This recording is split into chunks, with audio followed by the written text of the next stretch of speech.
कराड नगर परिषदेचा स्वच्छतेत देशात झळकला दुसरा क्रमांक.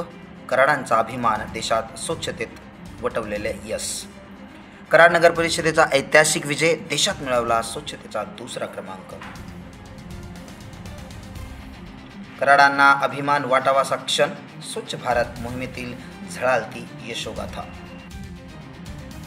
नवी मुंबई विमानतळ जगातील सर्वात आधुनिक विमानतळ असं वक्तव्य महाराष्ट्र राज्याचे मुख्यमंत्री श्री देवेंद्र फडणवीस यांनी एअरपोर्टपेक्षा बराच मोठा अशा प्रकारचा एअरपोर्ट होणार आहे. याची भौतिक प्रगती ही 94% झालेली आहे. या एअरपोर्टमध्ये अनेक वैशिष्ट्य आहेत. बॅगेज क्लेम ही जी व्यवस्था आहे ही देशातली नव्हे तर जगातली फास्टेस्ट व्यवस्था.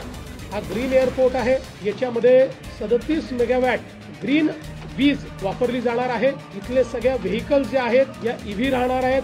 संपूर्ण एअरपोर्टमध्ये आतमध्ये अंडरग्राऊंड मेट्रो सारखी एक ट्रेन धावणार आहे की जी सगळ्या टर्मिनलला कनेक्ट होणार आहे. मला असं वाटतं की देशातलं सगळ्यात आधुनिक अशा प्रकारचं एअरपोर्ट या ठिकाणी होत आहे.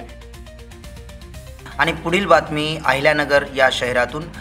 अहिल्यानगर शहराचे पालकमंत्री राधाकृष्ण विखे पाटील यांनी वक्तव्य केलं की काळी काच असणाऱ्या गाड्या लवकरच जप्त होणार.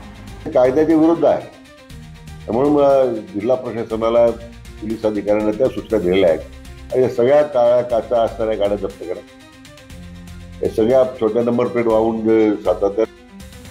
मुंबईत लवकरच इलेक्ट्रिकल बोट टॅक्सी सेवा सुरू होणार असं वक्तव्य नितेश राणे यांनी केलं.